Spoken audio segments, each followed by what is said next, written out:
মাঠে হাতে ঘড়ি পরে নেমেছিলেন লঙ্কান আম্পায়ার রবীন্দ্র ভীমালিসেরি, কিন্তু হঠাৎ করে প্রথম ওভারেই নির্দেশ এলো সেটা খুলে ফেলতে হবে তাকে। স্বাগতিক ওপেনার কুশাল মেন্ডিসের নির্দেশে পরবর্তীতে তা করতে বাধ্য হলেন এই ম্যাচ অফিসিয়াল। এমন কাণ্ড ঘটার খানিক পরে মেন্ডিসকে বল হাতে দারুণভাবে বোকা বানান শরীফুল ইসলাম। টাইগার পেসারের পাতা ফাঁদ বুঝতেই পারেননি ডানহাতি এই ব্যাটার। সাথে শেখ মাহাদির আঘাতে নাজেহাল অবস্থা হয়েছিল প্রতিপক্ষ শ্রীলঙ্কার। প্রথম ম্যাচ হারলেও লঙ্কানদের বিপক্ষে দ্বিতীয় ম্যাচে দারুণভাবে কামব্যাক করে টিম টাইগার্স।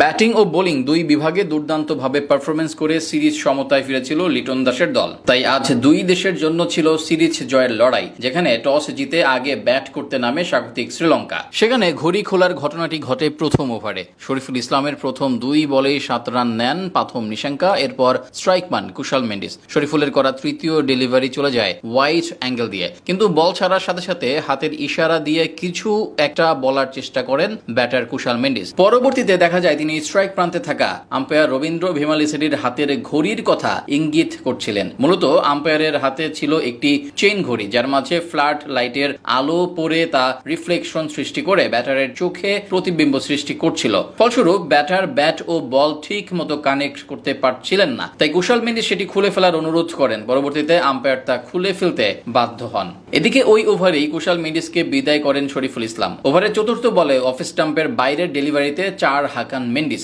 এরপর শরীফুলের করা শর্ট পিচ ডেলিভারি থেকে 2 রান নেন তিনি, কিন্তু ষষ্ঠ বলেই বোকা বানান ব্যাটারকে। এবার টাইগার পেসার বল করেন পা বরাবর এবং ফুল লেন্থের, সেটা ডিপ স্কোয়ার লেগ দিয়ে উড়িয়ে মারতে গিয়ে মজুদ থাকা ফিল্ডারের হাতে ধরা পড়েন মেন্ডিস এবং প্রথম উইকেটের দেখা পায় বাংলাদেশ। এরপর দ্বিতীয় ওভারে আঘাত হানেন শেখ মাহাদি হাসান। প্রত্যাবর্তন করার দিনে নিজের পঞ্চম বলে বিদায় করেন বামহাতি ব্যাটার কুশাল পেরেরাকে। পাওয়ার প্লেতে আরো একটি উইকেট তুলে নেন টাইগার দলের সহ অধিনায়ক। পঞ্চম ওভারে তার করা গুড লেন্থের ডেলিভারি উড়িয়ে মারতে গিয়ে মিড উইকেটে ধরা পড়েন দীনেশ চান্দিমাল। আর অষ্টম ওভারে মাহাদির অফ ব্রেকে পরাস্ত হন লঙ্কান অধিনায়ক চারিথ আশালঙ্কা, যার সুবাদে ডিরেক্ট বোল্ড হয়ে মাত্র 3 রান করে বিদায় নেন এই ব্যাটার। সব মিলেই আজ শুরু থেকেই লঙ্কান ব্যাটারদের চেপে ধরে টিম টাইগার্স। তৃতীয় ম্যাচে বলা চলে বোলাররা বেশ ভালোভাবে নিজেদের কাজটা করে দিয়েছেন।